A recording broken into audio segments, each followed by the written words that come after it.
Ben ritrovati con il telegiornale del Veneto. La battaglia di forza tra Fratelli d'Italia e Lega potrebbe essersi consumata fra le righe anche in Senato. Oggi, in occasione dell'approvazione del decreto Olimpiadi con riferimento ai costi di mantenimento e gestione della pista da bob di Cortina. In queste ore a goderne, si fa per dire, sono i consiglieri regionali del PD, Camani, Luisetto, Zanoni e Zottis.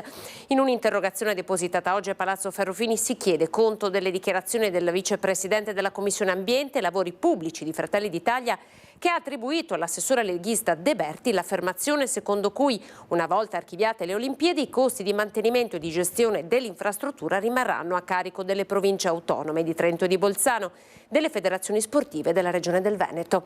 La prima firmataria, Camani, chiede a De Berti se si riconosce in queste affermazioni e se ne saprà di più alla prossima riunione del Consiglio regionale. Siamo alla festa dell'albero di Lega Ambiente, insieme a festeggiare c'è anche la cantautrice Elisa. Vuoi un aiuto, Elisa? Faccio anche io insieme a te? Ovviamente no. No, fai tutto tu. Fai tutto tu. Sì, certo. Dove butto la terra?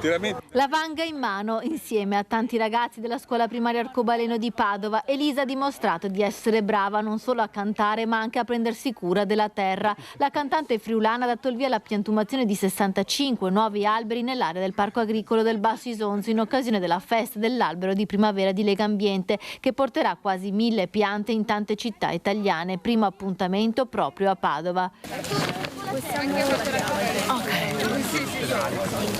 Siamo così. L'area scelta è una zona destinata ora a parco agricolo e sottratta a consumo di suolo e cementificazione. Stiamo facendo dei passi avanti molto importanti. Prima perché abbiamo sottratto all'edificazione ben 3 ettari di terreno che in questo momento è coltivato grazie alla realtà del campo dei girasoli.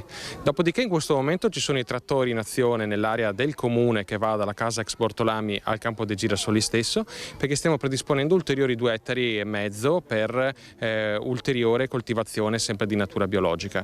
Quindi alla fine noi avremo solo sulla parte comunale circa 12 ettari di coltivazioni biologiche. Gli alberi sono stati piantati grazie alla raccolta fondi Music for the Planet, promossa da Elisa in favore di Lega Ambiente per contribuire agli obiettivi del progetto europeo Life Terra. Questo fondo Music for the Planet vuole essere magari una goccia, però una goccia che non se ne andrà, continuerà ad avvenire come potremo sempre, ci saremo possibilmente sempre di più. La festa dell'albero è anche l'occasione per dare un sostegno alle tante associazioni che si impegnano per la tutela dell'ambiente e dell'agricoltura rigenerativa. L'esperienza del Basso Isonzo è un esempio virtuoso in una regione in cui il consumo di suolo è ancora elevato. Purtroppo siamo comunque nella città con la percentuale più alta di consumo di suolo di tutto il Veneto, in una delle regioni con il consumo di suolo più alto di tutta Italia, un consumo di suolo che non accenna a fermarsi. Questa sera saremo a parlare ad esempio di un altro grosso progetto di cementificazione che minaccia Padova proprio in questi mesi, e quindi andiamo avanti sia costruendo una città più vivibile, sia cercando appunto di fermare nuovi progetti di cementificazioni. Ci fermiamo, questo era il nostro ultimo servizio, siamo alle previsioni del tempo, grazie per essere stati in nostra compagnia, arrivederci.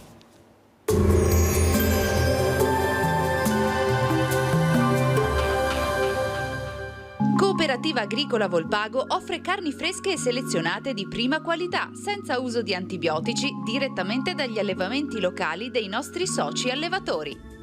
Bentrovati al meteo. Una perturbazione atlantica raggiunge il nostro territorio, provocando un peggioramento del tempo, ma soltanto in alcune zone.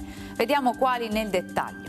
Sul Veneto la giornata di sabato 23 marzo sarà caratterizzata da un ampio soleggiamento. Di pomeriggio però nuvolosità in aumento con piogge sparse sulle aree montane e pedemontane, localmente fin verso le pianure limitrofe, fenomeni in esaurimento a fine giornata. Clima gradevole con temperature minime tra 3 e 8 gradi, massime tra 14 e 20 gradi all'incirca. Ci spostiamo ora sul Friuli Venezia Giulia.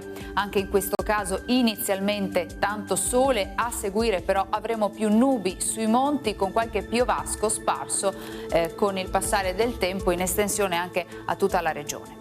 Temperature minime sui 4-8 gradi, massime sui 17-18 gradi.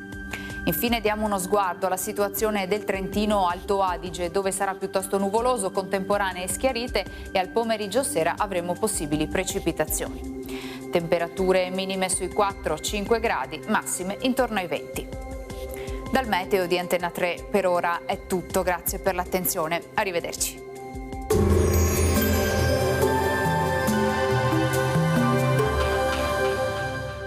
Cooperativa Agricola Volpago offre carni fresche e selezionate di prima qualità, senza uso di antibiotici, direttamente dagli allevamenti locali dei nostri soci allevatori.